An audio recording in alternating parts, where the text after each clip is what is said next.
Hi,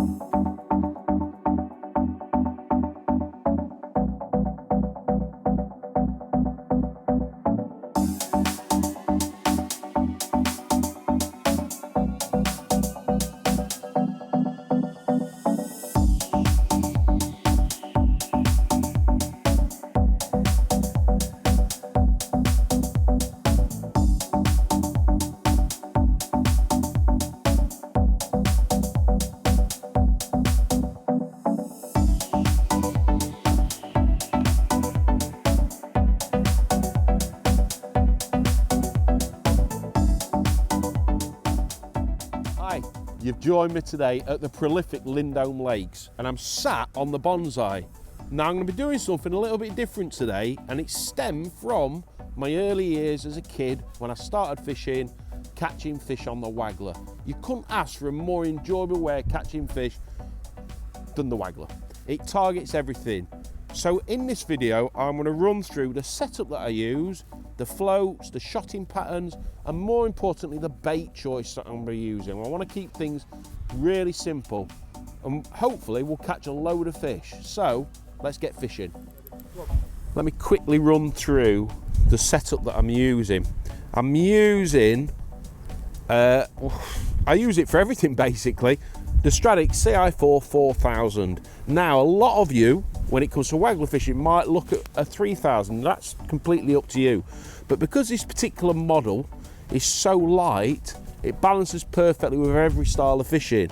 So whether I'm Waggler fishing, bomb fishing, feeder fishing, this is a reel I use, which means it's a versatile setup.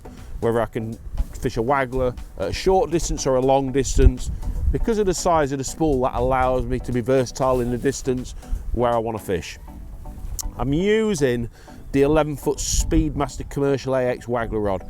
Now, it's actually a pellet Waggler rod, but because we've designed this rod in such a way, it's got a really forgiving top action. So that means when you're fishing a light Waggler like what we are today, for small skimmers, roach, chub, it's perfect for everything. And that means I can get away with a nice small hook when I'm fishing a single maggot like what I will be today. I've got Shimano Technium Invisitech main line. I've got a really thin main line, only 014. That means I'm going to minimize resistance, movement on my float, which is of course going to increase stability in bait presentation. The beauty about this line, it sinks really quick, and that's important with a Waggler.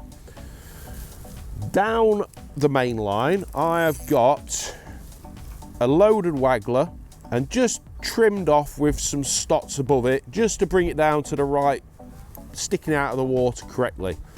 And I'm locking the flow with some rubber stops. That means quickly, if I need to adjust the depth of my rig, I can just do that. The beauty about these stops is it's not going to damage my line. So that means I can get away with a nice thin main line. It's a robust setup and it's not going to let me down.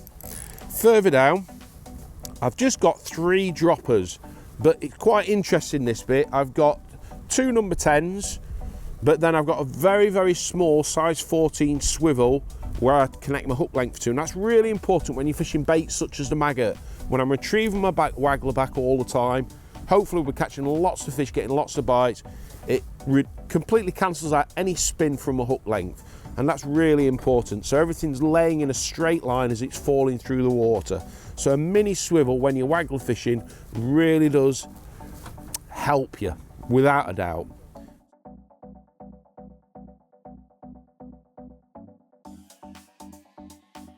Every fish loves maggots, so let's keep it simple. All it's been a case of is if I wanted to target the better fish, I've put 2 maggots on the hook instead of 1 maggot. I'm using a size 18 hook, so that couples really well with a single or double maggot. And also today, I've got with me some frenzied hemp. It's a really windy day today, and I've had certain situations during the day where the wind's changed direction. Just by feeding the hemp means I can still be accurate where I'm fishing with my float.